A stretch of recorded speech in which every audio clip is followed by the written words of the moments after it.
Hello students, I am Dr. Vinod Kamble. In this video, we are going to see the concept of advertising and the features of advertising. So we'll start with the introductory part. Now here you can see that the term advertising is derived from Latin word advertere. मतलब जो advertising ये word है वो Latin word में से आया है और Latin में कौन सा word है advertere. Now advertere का English में meaning क्या होता है? To turn the mind towards, means we are trying to turn the mind of people towards something. That is the English meaning of advertere. अभी एडवर्टाइजिंग भी क्या करता है? एडवर्टाइजिंग भी लोगों का अटेंशन जो होता है वो प्रोडक्ट की तरफ फेच करने का या प्रोडक्ट की तरफ टर्न करने का या अट्रैक्ट करने का काम करता है. Okay, so that is introduction. Now will see the definition of advertising given by American marketing association. अभी डेफिनेशन में आप लोगों को 4 चीजों के ऊपर फोकस करना है. पहली चीज है एडवर्टाइजिंग जो होता है पेड फॉर्म होता है. दूसरी चीज है एडवर्टाइजिंग जो होता है नॉन पर्सनल प्रमोशन और प्रेजेंटेशन होता है. तीसरी चीज है advertising can be done for ideas, advertising can be done for goods as well as services, and advertising is done by the identified sponsor. अभी ये चारों जो चीजें हैं इसका एक्सप्लेनेशन मैं आपको आगे मेरे स्लाइड से उसके अंदर देने वाला हूँ. And again will come back to this particular definition. अभी मैं फीचर स्टार्ट कर रहा हूँ. ना फीचर में आप देख सकते हो कि मेरा पहला फीचर है पेड और कंट्रोल फॉर्म. ना पेड और कंट्रोल फॉर्म का मतलब क्या होता है कि किसी भी फॉर्म में आप अगर एडवर्टीजमेंट कर रहे हो, ओके, या किसी भी मीडिया में अगर आप एडवर्टीजमेंट कर रहे हो, so for every form of advertisement you have to pay money, you have to shuffle money. Means advertisement is never free of cost, always you have to pay money for the advertisement. Okay, आप advertisement जो media होता है उसके अंदर आप उसका time use करते हो, उसका स्पेस यूज करते हो और उसके लिए आपको उसके पैसे देने पड़ते हैं. जैसे कि सपोज आप टाइम्स ऑफ इंडिया में फ्रंट पेज पे आपकी एडवर्टीजमेंट कर रहे हो, so for using that particular space you need to pay money. या फिर टीवी के ऊपर या रेडियो पे आप पर्टिकुलर टाइम पे कोई एडवर्टीजमेंट करते हो, जैसे 7:15 पे आप एडवर्टीजमेंट कर रहे हो, so for putting your advertisement in that particular slot you will have to pay money for it. Okay, so advertisement कभी भी फ्री ऑफ कॉस्ट नहीं होता है. किसी भी मीडिया में जो आप टाइम यूज करते हो उसका या स्पेस यूज करते हो उसके लिए आपको पैसे देने पड़ते हैं ना. इसी में दूसरा पार्ट है एडवर्टीजमेंट जो होता है वो कंट्रोल्ड फॉर्म होता है. ना what is controlled form? Means advertisement के अंदर जो भी कंटेंट दिखाया जाता है उसके ऊपर आपका पूरा पूरा कंट्रोल होता है. It means whatever content of the advertisement you want to change you can change it because you are paying money for it. जैसे आपको हेडिंग चेंज करना है तो आप हेडिंग चेंज कर सकते हो. आपको कुछ स्लोगन में चेंजेस करने हैं, you can make the changes in the slogan. आपको इलस्ट्रेशन अगर चेंज करना है तो इलस्ट्रेशन आप चेंज कर सकते हो. So any content of the advertisement you want to change, you can change it easily because you are paying for the advertisement. And that is why advertisement is having is a controlled form. You can have the control over the content of the advertisement. जो चाहिए जैसे चाहिए आप उसके अंदर changes कर सकते हो. सो पहली चीज हम लोग देखा पेड फॉर्म होता है और कंट्रोल फॉर्म होता है ना. दूसरा फीचर है advertisement is non personal promotion and presentation. ना what is non personal presentation and promotion? कि एडवर्टीजमेंट में there is no face to face communication possible between advertiser and audience. Means जो advertiser है जो प्रोडक्ट को promote कर रहा है और जो ऑडियंस है जो प्रोडक्ट को परचेस करने वाले हैं, इनके बीच में फेस टू फेस कम्युनिकेशन नहीं होता है. जैसे टीवी पे अगर कोई एडवर्टीजमेंट आ रही है तो आप सिर्फ उसको देख सकते हो, आप उसको सिर्फ सुन सकते हो. You can not counter question them, you can not ask them queries. आपके दिमाग में जो भी प्रोडक्ट को लेके क्वेश्चन है वो आप उनको पूछ नहीं सकते हो. So it is one way communication. There is no face to face communication. You can not talk with them, you cannot get your queries solved, and that is why it is called as non personal presentation.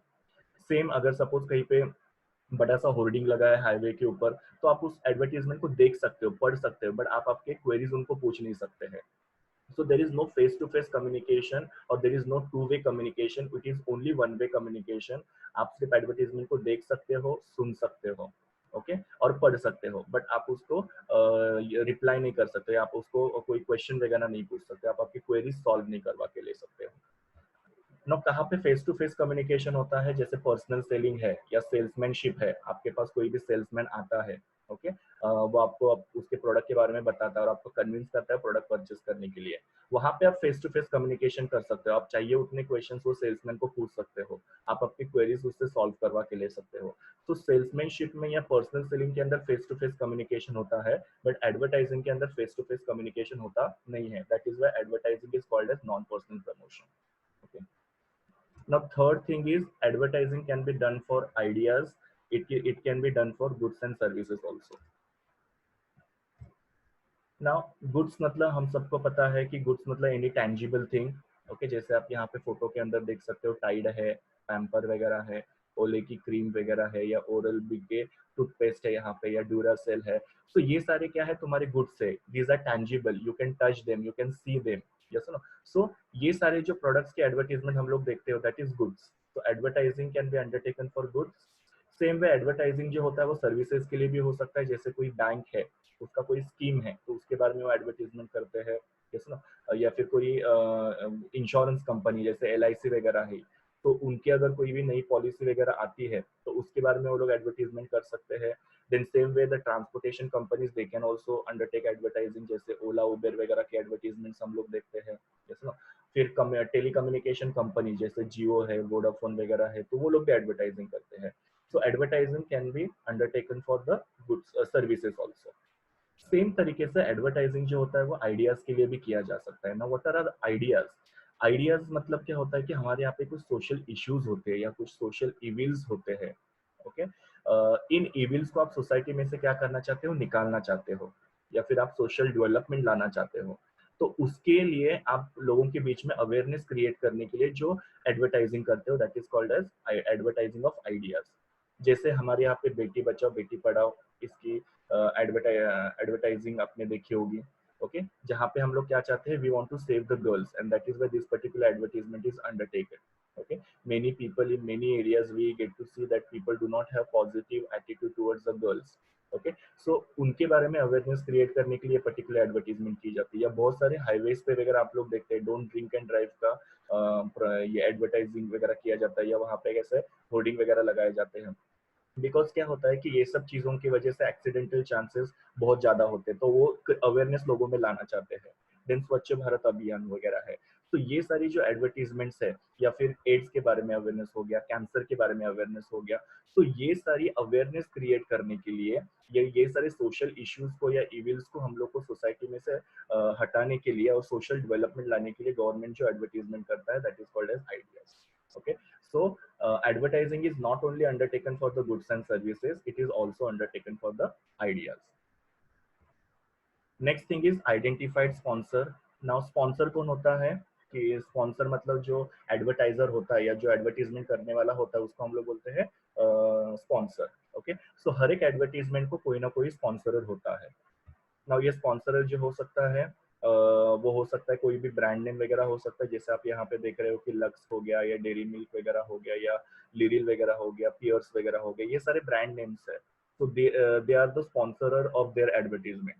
Same तरीके से sponsorer जो होता है वो कोई corporate name भी हो सकता है, जैसे गोदरेज हो गया, या बजाज हो गया, स्टेट बैंक ऑफ इंडिया हो गया, लार्सन एंड टूब्रो वगैरह, या रिलायंस हो गया, टाटा हो गया। तो ये लोग भी क्या करते हैं, एडवर्टीजमेंट करते हैं। वो लोग भी क्या करते हैं, एडवर्टीजमेंट को, उनके एडवर्टीजमेंट को स्पॉन्सर करते हैं। तो every advertisement is sponsored by the advertiser, और फिर उनका नाम जो होता है वो एडवर्टीजमेंट में हाईलाइट किया जाता है, जिससे आप क्या करते हो, एडवर्टाइजर को जानते हो, जैसे वो ब्रांड को या उस कंपनी को आप जानते हो। तो दैट इज आइडेंटिफाइड स्पॉन्सर। अभी अगर आप लोग यहाँ पे डेफिनेशन देखोगे, तो ये डेफिनेशन में मैंने ये 4 चीजें आप लोगों को समझाई है। मैंने आपको बताया कि एडवर्टीजमेंट पेड फॉर्म होता है, मैंने आपको बताया कि एडवर्टीजमेंट नॉन पर्सनल प्रेजेंटेशन होता है, प्रमोशन होता है, advertisement idea goods and services के लिए होती है, और एडवर्टीजमेंट जो होते हैं वो आइडेंटिफाइड स्पॉन्सर करते हैं। सो द सेम चीजें यहाँ पे डेफिनेशन में भी है और वहाँ पे फीचर्स में भी है। ओके, तो इस तरीके से आप ये डेफिनेशन को याद रख सकते हो जो अमेरिकन मार्केटिंग एसोसिएशन ने दिया हुआ है। Now will move further. Fifth वाला फीचर अगर अभी हम लोग देखेंगे, फिफ्थ वाला फीचर है कि advertising is a systematic process, means some steps stages are followed when you prepare any advertising. ना उसमें पहला स्टेज क्या होता है, प्लानिंग ऑफ द एड। ना प्लानिंग ऑफ द एड का मतलब क्या होता है कि यहाँ पे आपको एडवर्टीजमेंट की बहुत सारी चीजों के बारे में प्लान करना पड़ता है। For every activity you first need to undertake planning. Okay, so same way यहाँ पे आपको प्लान करना पड़ता है कि एडवर्टीजमेंट का आपका मैसेज क्या होगा या कंटेंट क्या होगा, आप एडवर्टीजमेंट में क्या बोलोगे या क्या दिखाओगे। फिर आपको बजट के बारे में प्लान करना पड़ता है, क्योंकि बजट के हिसाब से फिर आप लोग मीडिया वगैरह सिलेक्ट करोगे और वो सब चीज़ें, तो आपको बजट को लेके प्लान करना पड़ेगा। फिर आपको फ्रीक्वेंसी डिसाइड करनी पड़ेगी कि आप एडवर्टीजमेंट को कितनी बार दिखाओगे, या फिर अगर कोई कोई होर्डिंग लगाने वाले हो तो वो होर्डिंग आप कहाँ पे प्लेस करोगे। ये सब चीज़ों के बारे में आप पहले प्लान करते हो।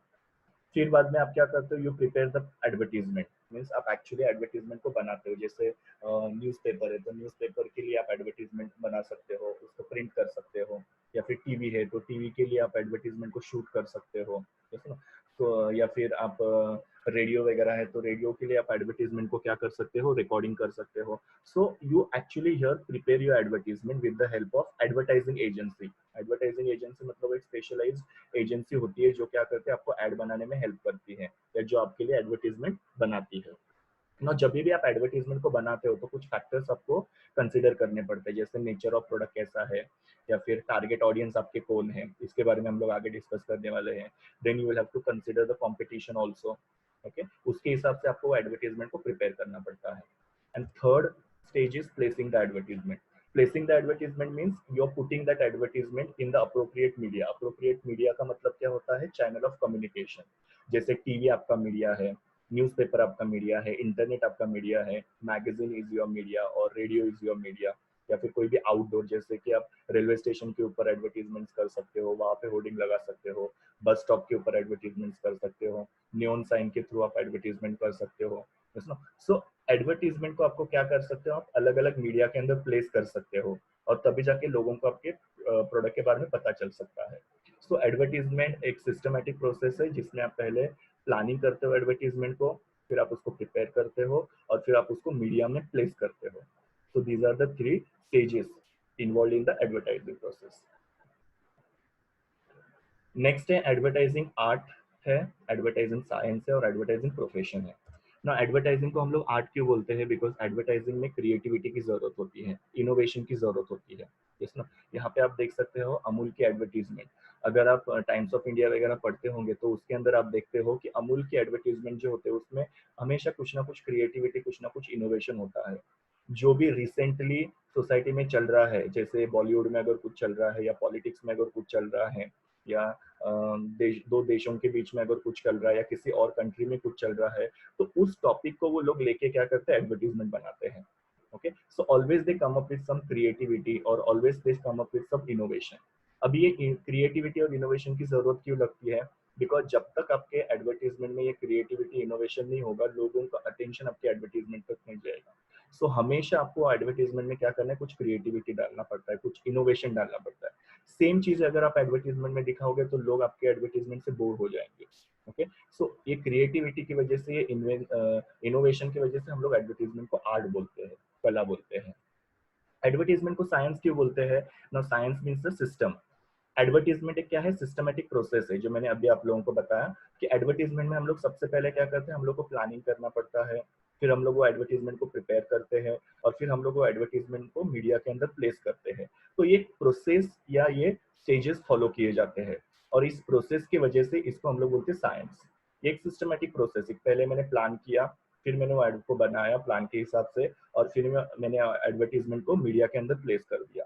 तो ऐसे पूरा ये सिस्टमेटिक प्रोसेस फॉलो किया जाता है, इसकी वजह से एडवर्टीजमेंट को साइंस बोला जाता है। नाउ एडवर्टीजमेंट को प्रोफेशन क्यों बोला जाता है, आजकल एडवर्टीजमेंट जो होता है, ये एड इंडस्ट्री जो है वो आपको बहुत सारी करियर अपॉर्चुनिटीज अवेलेबल करके देती है। जैसे आपके अंदर अगर सपोज राइटिंग स्किल है, आप स्लोगन्स वगैरह लिख सकते हो, तो आप स्लोगन लिख के किसी भी एड एजेंसी को ईमेल वगैरह कर सकते हो। आप फोटोग्राफी वगैरह कर सकते हो, तो आपके फोटो के कुछ सैंपल आप एड एजेंसी को भेज सकते हो, या सुनो।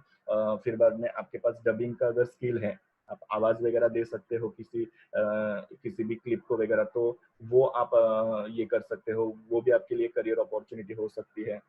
ये सुनो, आप कॉपी राइटिंग का वगैरह काम कर सकते हो, या ग्राफिक डिजाइनिंग का वगैरह आप काम कर सकते हो। So there are so many career opportunities या career options that are offered by the ad industry to you. So इसकी वजह से एडवर्टीजमेंट को हम लोग प्रोफेशन भी बोलते हैं, कि यहाँ पे आपको करियर अपॉर्चुनिटीज भी मिलती है, जहाँ पे आप फ्रीलांसिंग से भी काम कर सकते हो, या जहाँ पे आप ऑफिस में वगैरह जाके भी आप वहाँ पे काम कर सकते हो। सो एडवर्टाइजिंग इंडस्ट्री काफी सारे लोगों को जॉब अपॉर्चुनिटीज क्रिएट करके दे रही है, that is why it is called as profession. So advertising is art, advertising is science, and it is also profession. Now next is element of promotion mix. ना promotion mix के बारे में बताने से पहले आपको बताना चाहता हूँ मार्केटिंग मिक्स के बारे में। मार्केटिंग मिक्स मतलब क्या होता है? मार्केटिंग मिक्स के अंदर 4 पीस आते हैं, product, price, promotion and place. Okay. ना प्रमोशन मिक्स क्या होता है वो अभी हम लोग को देखना है। मार्केटिंग मिक्स के अंदर जो प्रमोशन होता है, उस प्रमोशन के अंदर कौन सी चीजें आती है? तो प्रमोशन के अंदर आता है एडवर्टाइजिंग, प्रमोशन के अंदर आता है पब्लिसिटी, प्रमोशन के अंदर आता है सेल्स प्रमोशन, प्रमोशन के अंदर आता है सेल्समैनशिप। ओके। सो एडवर्टाइजिंग जो है वो प्रमोशन मिक्स का एक हिस्सा है। आई रिपीट अगेन, एडवर्टाइजिंग जो है वो क्या है? प्रमोशन मिक्स का एक हिस्सा है। That is called as element of promotion mix. मतलब एडवर्टाइजिंग जो होता है वो प्रमोशन मिक्स के अंडर आता है। So that is what I have written here. Advertising is a element of promotion mix. ना प्रमोशन मिक्स के अंदर क्या होता है, मैंने ऑलरेडी आपको बताया कि प्रमोशन मिक्स के अंदर एडवर्टाइजिंग भी आता है, उसके साथ साथ पब्लिसिटी, सेल्स प्रमोशन और सेल्समैनशिप आता है। ओके। अभी ये जो एडवर्टाइजिंग है, ये आपके दूसरे जो एलिमेंट है प्रमोशन मिक्स के, इनको सपोर्ट करता है। ना कैसे सपोर्ट करता है, तो उसके लिए मैंने यहाँ पे एक एग्जांपल दिया है। ओके। ना जैसे सेल्स प्रमोशन है, सेल्स प्रमोशन मतलब आपको पता है कि कोई भी डिस्काउंट्स वगैरह होते हैं, कोई भी एक्सचेंज ऑफर्स वगैरह होते हैं, जैसे कि पुराना प्रोडक्ट लेके आओ, नया प्रोडक्ट लेके जाओ, जैसे प्रेस्टीज के एडवर्टीजमेंट में हम लोग देखते हैं, जैसे ना, या फ्री गिफ्ट वगैरह दिया जाता है, जैसे संतूर का एडवर्टीजमेंट है तो उसमें पेन आपको फ्री दिया जाता है या स्पून आपको फ्री दिया जाता है। तो दिस इज सेल्स प्रमोशन, जैसे ना। या कभी कभी कॉम्बो ऑफर्स होते हैं। कॉम्बो ऑफर मतलब क्या? जहाँ पे आपको सपोज शेविंग जो आपके ब्लेड होता है उसके साथ शेविंग क्रीम फ्री दे दिया, या फिर शैम्पू के साथ आपको कंडीशनर फ्री दे दिया। तो ये सारे जो डिस्काउंट्स होते हैं, ये सारे एक्सचेंज ऑफर्स होते हैं, कॉम्बो ऑफर होते हैं, ओके, वारंटी वगैरह होती है, ये सबको हम लोग बोलते हैं सेल्स प्रमोशन। तो फॉर एग्जांपल अभी मैं आप लोगों को समझाता हूँ कि सेल्स प्रमोशन को एडवर्टाइजिंग कैसे हेल्प करता है। जैसे संतूर साबुन के ऊपर आपको पता है कि एक पेन फ्री मिलता है, तो ये मेरा सेल्स प्रमोशन हो गया। इसका मैं क्या करूंगा? एडवर्टीजमेंट बनाऊंगा, और वो एडवर्टीजमेंट में क्या करूंगा? टीवी पे लोगों को दिखाऊंगा या न्यूज़पेपर में उसको पब्लिश करूंगा, जिससे लोग क्या करेंगे? मेरे वो सेल्स प्रमोशन को मतलब लाइक करेंगे और लोग मेरे वो प्रोडक्ट को परचेस करने के लिए आएंगे। तो जो मैंने सेल्स प्रमोशन किया, मैं जो फ्री गिफ्ट दे रहा हूँ, वो मैंने एडवर्टाइज कर किया, और उसकी वजह से लोगों ने क्या किया? उसके लिए, प्रोडक्ट के लिए डिमांड किया। तो कहीं ना कहीं पे क्या हो रहा है कि ये जो एडवर्टाइजिंग है ये आपके सेल्स प्रमोशन को सपोर्ट कर रहा है। सेम तरीके से सेल्समैनशिप को भी वो सपोर्ट कर सकता है। जैसे कि सपोज कोई सेल्समैन आपको डेटॉल सोप वगैरह बेचने के लिए आया, या फिर आपको गुड नाइट की जो मशीन है वो बेचने के लिए आया, तो डेफिनेटली आप उसको परचेज करोगे, बिकॉज ऑलरेडी आपने वो प्रोडक्ट की एडवर्टाइजिंग देखी हुई है। यस ना। तो एडवर्टाइजिंग जो है वो आपके दूसरे जो एलिमेंट्स है प्रमोशन मिक्स, उसको सपोर्ट कर रहे हैं। Okay. So I repeat again, advertising जो है वो प्रमोशन मिक्स का एक पार्ट है। It is an element of the promotion mix, और एडवर्टाइजिंग जो है वो आपके दूसरे जो प्रमोशन मिक्स के एलिमेंट्स है उसको सपोर्ट करते हैं। मतलब एडवर्टाइजिंग की वजह से ये सारे जो एलिमेंट्स है वो आपके ये बहुत उसको वो ज्यादा इफेक्टिव हो जाते हैं, लोग उसको रिस्पॉन्स देना शुरू कर देते हैं। That is what you have to write over here. Okay, मैंने एग्जांपल के साथ भी समझाया हुआ है। Next one is influence diverse group. Now diverse group मतलब क्या? अलग अलग लोग। now often we think कि advertisement is only for the customers, but it is not so. Advertising is not only for the customers. Advertising also influence to your other people, like your employees are getting influenced by the advertisement. Then your shareholders are getting influenced by your advertising. Then intermediary जैसे retailer होते हैं या wholesalers होते हैं, they are also getting influenced by your advertising. And even the society is getting influenced by your advertising. Okay. जैसे कि आपको पता है कि कस्टमर्स तो होते ही है, कस्टमर आपके एडवर्टीजमेंट को देख के आपके प्रोडक्ट को डिमांड करते हैं। एम्प्लॉइज जो कंपनी के एडवर्टीजमेंट वगैरह होती है, वो कंपनी की इमेज अच्छी होती है और वहाँ पे एम्प्लॉय जॉब करना पसंद करते हैं। So your employees are getting influenced. Then shareholders, obviously जिन कंपनी के एडवर्टीजमेंट होते हैं उनकी कॉर्पोरेट इमेज अच्छी होती है और उस कंपनीज में लोग इन्वेस्ट करने के लिए भी रेडी होते हैं। So obviously you're getting support from the shareholders also. They are also getting influenced by your advertising. Then intermediaries जो आपके रिटेलर वगैरह होते हैं, वो लोग भी क्या करते हैं? उनके शॉप के अंदर वही प्रोडक्ट रखते हैं जो एडवर्टाइज्ड होते हैं। वो लोग कोई भी ऐसा प्रोडक्ट नहीं रखते हैं जो एडवर्टाइज नहीं होता, बिकॉज क्या होता है कि जो प्रोडक्ट एडवर्टाइज होते हैं वो लोगों को पता होते हैं। तो वो अगर प्रोडक्ट रिटेलर अपनी दुकान में रखेगा तो लोग उसको क्या करेंगे? डिमांड करेंगे। So retailer is also getting influence because of the advertisement. Okay. Same way society भी आपके एडवर्टीजमेंट से इन्फ्लुएंस होती है। जैसे आप अंबुजा सीमेंट का एडवर्टीजमेंट देखते हो, जिसमें दो भाई अपने घर के बीच में एक दीवार बांधते हैं और फिर बाद में वो दीवार को तोड़ना चाहते हो, दीवार टूटती नहीं है, तो कहीं ना कहीं पे वो एडवर्टीजमेंट की वजह से क्या होता है, वो फैमिली बॉन्ड वगैरह दिखाने की कोशिश की है। सेम LIC के एडवर्टीजमेंट में एक पूरी फैमिली दिखाई देते हैं, we care for our family, ऐसे दिखाया जाता है। तो सोसाइटी के ऊपर भी क्या हो रहा है, आपके एडवर्टीजमेंट का इन्फ्लुएंस हो रहा है। यही मैं यहाँ पे बताना चाह रहा हूँ कि इसका कंक्लूजन यही हो सकता है कि एडवर्टीजमेंट सिर्फ कस्टमर्स को ही इन्फ्लुएंस नहीं करता है। तो एडवर्टाइजिंग जो होता है वो आपके एम्प्लॉयज को, शेयर होल्डर्स को, या आपके इंटरमीडिएट और सोसाइटी सबको इन्फ्लुएंस करता है, सबके उसको उसका ऊपर उसका इफेक्ट होता है। Next, what are the objectives of advertising? Why we undertake advertising? So here I have given several objectives. First one is to create awareness. Obviously, जब आपका प्रोडक्ट नया होता है, you want to create awareness about your product. You want people to know about your product. Okay? और वो awareness कैसा होना चाहिए? टॉप ऑफ माइंड अवेयरनेस होना चाहिए। What is top of mind awareness?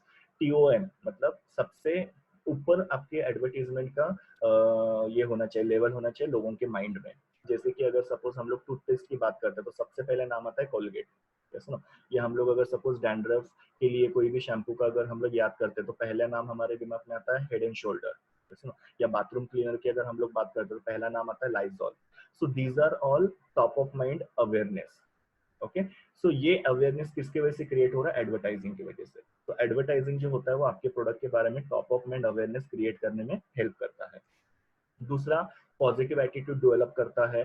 कोई भी नया प्रोडक्ट मार्केट में आता है तो लोगों का एटीट्यूड कैसा होता है? न्यूट्रल होता है। उनको पता नहीं चलता है कि whether we should buy this product और not. Okay, so people have neutral attitude. जैसे आपको पता है इंदुलेखा, ये बहुत पुराना प्रोडक्ट नहीं है, it is very new product. Okay, but उन्होंने इतना एडवर्टाइजिंग किया है कि उसकी वजह से लोग क्या हो रहे हैं? इन्फ्लुएंस हो गए और लोग अभी वो प्रोडक्ट को परचेस करने लगे, जानने लग गए हैं। तो वो न्यूट्रल एटीट्यूड को अपना क्या किया? पॉजिटिव में कन्वर्ट किया। सेम तरीके से कुछ प्रोडक्ट जो होते हैं उसके नेगेटिव एटीट्यूड होती है लोगों की। जैसे कि आपने मैगी का रिसेंट आपको एग्जांपल पता है, या उसके पहले भी कैडबरी का काफी बार ये इशू हुआ है। जैसे कि वो उसमें से बॉम्ब्स वगैरह आने शुरू हो गए थे, ये सुनो, फिर उन्होंने वो कैडबरी का पूरा पैकेज चेंज कर दिया ताकि वो बॉम्ब का प्रॉब्लम वगैरह नहीं आए। सो ये सब चीजों, ऐसी कुछ चीजें होती है कि जिसकी वजह से आपके प्रोडक्ट के बारे में या आपके कंपनी के बारे में एक नेगेटिव एटीट्यूड लोगों के बीच में बिल्डअप होता है, और एडवर्टाइजिंग के थ्रू आप ये एडवर्टीजमेंट ये जो नेगेटिव एटीट्यूड है उसको चेंज कर सकते हो पॉजिटिव में। जैसे मैगी वालों का इतना इश्यू हो गया था, फिर बाद में वापस से मैगी वालों ने क्या किया, अपना पूरा प्रोडक्शन प्रोसेस उनके एडवर्टीजमेंट में दिखाया और लोगों के बीच में वापस से अपनी एक इमेज बनाई। सेम वे जब कैडबरी का ये इशू हुआ था, उसमें से जो वॉर्म या कीड़े बाहर आना शुरू हो गया था, तो उन्होंने भी क्या किया, अमिताभ बच्चन के थ्रू उन्होंने लोगों को पूरा समझाया कि कैडबरी इज नाउ सेफर। उसका पैकेजिंग पूरा उन्होंने चेंज कर दिया और वो सब चीजें उन्होंने लोगों को बता के लोगों के बीच में जो नेगेटिव एटीट्यूड था वो चेंज करके पॉजिटिव बना दिया। सो एडवर्टाइजिंग जो होता है वो आपका पॉजिटिव एटीट्यूड डेवलप करने में हेल्प करता है प्रोडक्ट के बारे में। सेम वे एडवर्टीजमेंट की वजह से आप लोगों के बीच में अपने प्रोडक्ट की इमेज बना सकते हो। ब्रांड इमेज मतलब प्रोडक्ट की इमेज, और ब्रांड इमेज एक बार बन गया तो डेफिनेटली लोग क्या करेंगे, आपके प्रोडक्ट को ज्यादा डिमांड करेंगे। So you have to create the brand image, और ब्रांड इमेज क्रिएट करने के लिए आपको एडवर्टीजमेंट बहुत ज्यादा स्केल में करना पड़ेगा। सेम तरीके से आप आपकी कॉर्पोरेट इमेज इंप्रूव कर सकते हैं। कॉर्पोरेट इमेज मतलब इमेज ऑफ द कॉर्पोरेशन या इमेज ऑफ द कंपनी। जैसे ब्रांड इमेज होता है इमेज ऑफ द प्रोडक्ट, वैसे कॉर्पोरेट इमेज होता है इमेज ऑफ द कंपनी ना। ब्रांड इमेज क्यों करते हैं, मैंने आप लोगों को बताया कि आपको आपके प्रोडक्ट का सेल बढ़ाना है, इसके लिए आप ब्रांड इमेज क्रिएट करते हो। कॉर्पोरेट इमेज आप क्यों क्रिएट करते हो? बिकॉज आपको स्टेक होल्डर का सपोर्ट चाहिए। जैसे एम्प्लॉयज का आपको सपोर्ट चाहिए, कस्टमर्स का सपोर्ट चाहिए, इन्वेस्टर्स का सपोर्ट चाहिए, इसमें गवर्नमेंट का सपोर्ट चाहिए, सोसाइटी का सपोर्ट चाहिए। बिकॉज इनके सपोर्ट के बिना आपकी कंपनी ग्रो नहीं कर सकती है। सो अगर इनका सपोर्ट अगर आपको चाहिए तो उसके लिए आपको कॉर्पोरेट इमेज बिल्डअप करना पड़ेगा। और corporate image you can build up with the help of advertising. Okay, so advertising से आपकी कंपनी का नाम अच्छा होगा तो सब लोग आपको क्या करेंगे, सपोर्ट करेंगे। And last objective is advertisement जो होता है वो आपको मार्केट में कंपटीशन फेस करने में हेल्प करता है। मार्केट में आप देखते हो बहुत सारे प्रोडक्ट अवेलेबल हैं। Okay, huge competition is there, and if you want to survive in this cut throat competition then definitely आपको एडवर्टाइजिंग करना जरूरी है। So these are few objectives of advertising, there are many other objectives. Okay, now next one is universal usage. Now what is universal usage? कि advertisement जो होता है या advertising जो होता है वो सिर्फ कमर्शियल ऑर्गेनाइजेशंस नहीं करते हैं। कमर्शियल ऑर्गेनाइजेशन मतलब बिजनेस ऑर्गेनाइजेशन। जो प्रॉफिट मेकिंग कंपनीज होती है वही सिर्फ एडवर्टीजमेंट नहीं करते हैं। सो जो नॉन प्रॉफिट मेकिंग ऑर्गेनाइजेशंस होते हैं वो लोग भी एडवर्टाइजिंग करते हैं। जैसे कोई भी सोशल ऑर्गेनाइजेशन हो गया या कोई एनजीओ वगैरह हो गया, इन लोगों को फंड की जरूरत होती है, जैसे ना वो लोग सोशल एक्टिविटीज कर रहे हैं, जैसे ऑर्फनेज के लिए वगैरह वो लोग काम करते हैं, या फिर फिजिकली चैलेंज लोगों के लिए वो लोग काम करते हैं, तो उनको फंड की जरूरत होती है। और वो फंड के लिए या वो डोनेशन के लिए वो लोग क्या करते हैं, एडवर्टाइजिंग करते हैं। So they are not the profit making organization, they are social organizations, and that is why they also undertake the advertising. Same way government भी एडवर्टाइजिंग करता है। गवर्नमेंट की बहुत सारे जैसे कि सपोज इनकम टैक्स के बारे में लोगों को रिमाइंडर देना है, तो उसके लिए गवर्नमेंट एडवर्टाइजिंग करता है। गवर्नमेंट के स्कीम्स वगैरह निकलते हैं, गवर्नमेंट के इन्वेस्टमेंट बॉन्ड्स वगैरह निकालते हैं, तो ये सब जो होते हैं ये लोग भी एडवर्टाइजिंग करते हैं। फिर स्कूल कॉलेजेस वाले जो होते हैं इनको हम लोग भी नॉन कमर्शियल ऑर्गेनाइजेशन में कंसिडर करते हैं, ये लोग भी एडवर्टाइजिंग करते हैं। वो लोग भी लोगों को बताते हैं, वो लोग जो कोर्सेज ऑफर करते हैं, और they try to attract the attention of people. So advertising is not only undertaken by the business organization, it is also undertaken by the social organizations, और उनके नाम मैंने यहाँ पे लिखा हुआ है। ओके, नेक्स्ट एडवर्टाइजिंग जो होता है वो आपका ब्रांड इमेज बिल्डअप करने में हेल्प करता है। जैसे ऑब्जेक्टिव मैंने ऑलरेडी आप लोगों को बताया कि आप जितना एडवर्टीजमेंट करोगे उतना आपके ब्रांड के बारे में, ब्रांड मतलब आपका प्रोडक्ट जो होता है उसकी इमेज जो होती है वो आपके टारगेट कस्टमर के माइंड में क्रिएट होगी, और जब भी वो लोग मार्केट में जाएंगे they will definitely by your product only. Okay, मैंने यहाँ पे एग्जांपल भी दिए फोटोज में वगैरह, आप देख सकते हो कि हेड एंड शोल्डर ने अपनी इमेज कैसी बनाई है, to get the rid of dandruff. मतलब आपको अगर डैंड्रफ से छुटकारा चाहिए तो आप हेड एंड शोल्डर यूज करो। They have created their image in that way. Okay, so basically whenever it comes to dandruff, people recollect only one name, that is Head and Shoulder. Same way, if you want a bathroom cleaner, then Harpic, that name comes in our mind because it kills 99% germs। ये image उन्होंने अपनी बनाई हुई है। सो इस तरीके से advertising करके आप आपके प्रोडक्ट की क्या कर सकते हैं, इमेज बना सकते हो। इसके अलावा भी आप बहुत सारे एग्जांपल लिख सकते हो, जैसे कि डव है, तो डव क्या है, एक चौथाई मिल्क बार है, सुनो। सो मिल्क बार वगैरह उन्होंने अपनी इमेज वैसे बनाई हुई है। सो हर एक एडवर्टीजमेंट क्या कर रहा है, किसी न किसी ब्रांड की इमेज बनाने में हेल्प करता है, तो आपको एग्जाम्पल के साथ लिखना है। Then target audience, very important thing. हर एक एडवर्टीजमेंट में एक टारगेट ऑडियंस होता है। ओके, बिकॉज क्या होता है कि you cannot sell everything to everyone. सब चीज प्रोडक्ट जो होते हैं वो आप सबको नहीं बेच सकते हो। अभी उसके लिए आपको क्या करना पड़ता है कि एक टारगेट ऑडियंस सिलेक्ट करना पड़ता है, और वो टारगेट ऑडियंस को ध्यान में रख के आपको वो एडवर्टाइजिंग बनाना पड़ता है। जैसे कि सपोज आप ये थम्सअप का एडवर्टीजमेंट देख रहे हो, तो थम्सअप के एडवर्टीजमेंट में क्या होता है, आपके टारगेट ऑडियंस कौन होते हैं, जो यंगस्टर्स होते हैं, you want to target them. इसके हिसाब से आप एडवर्टीजमेंट बनाते हो, उसमें स्टंट्स वगैरह दिखाए जाते हैं, ताकि वो यंगस्टर जो है वो अट्रैक्ट हो जाए। या फिर सपोज विम बार का एडवर्टीजमेंट है, तो वहां पे आपका टारगेट ऑडियंस कौन होता है, जो हाउस वाइफ्स होते हैं। तो आपको किचन दिखाते हो, गंदे बर्तन दिखाते हो, और वो लेडी जो है वो बर्तन घिसती है और फिर बाद में बर्तन अच्छे हो जाते हैं। So your target audience is your house wifes. Okay, वैसे ही किंडर जॉय का एडवर्टीजमेंट हम लोग देखते हैं। किंडर जॉय में आपका टारगेट ऑडियंस कौन होता है, जो छोटे बच्चे किड्स वगैरह होते हैं, वो आपका टारगेट ऑडियंस होता है। सो for every advertising you have decided target audience, और उनके हिसाब से आपको वो एडवर्टीजमेंट बनानी पड़ेगी। अगर आप उनको ध्यान में रख के एडवर्टीजमेंट नहीं बनाओगे तो आप डेफिनेटली लोगों का अटेंशन जो है आपके प्रोडक्ट की तरफ अट्रैक्ट नहीं कर पाओगे, और लोग फिर आपके प्रोडक्ट को डिमांड नहीं करेंगे। So every advertisement has got some target audience, and keeping them in your mind, you should make your advertisement or prepare your advertisement. And the next one is creativity. Advertisement should have creativity। ऐसा बोला जाता है कि creativity जो होती है वो essence होता है या सोल होता है एडवर्टीजमेंट का। ओके, आत्मा होता है। अगर क्रिएटिविटी नहीं होगा तो लोग आपके एडवर्टीजमेंट को नोटिस ही नहीं करेंगे, they will not look at your advertisement. Okay, so यहाँ पे आप देख सकते हो कि अमूल का एडवर्टीजमेंट, ओके, हमेशा कुछ ना कुछ नए जो करंट टॉपिक्स होते हैं उसके ऊपर कुछ ना कुछ एडवर्टीजमेंट्स वगैरह दिखाते हैं। ओरियो का एडवर्टीजमेंट काफी ज्यादा क्रिएटिव होता है, जैसे ना देखते ही एडवर्टीजमेंट हम लोग जो होते हैं वो अट्रैक्ट हो जाते हैं ओरियो बिस्किट की तरफ। देन फेविक्विक का ये जो नया एडवर्टीजमेंट दिखाया हुआ है, वेरी क्रिएटिव एडवर्टीजमेंट, जैसे ना। तो ऐसे कुछ ना कुछ क्रिएटिविटी आपको आपके एडवर्टीजमेंट में दिखाना है, so that people will notice your advertisement.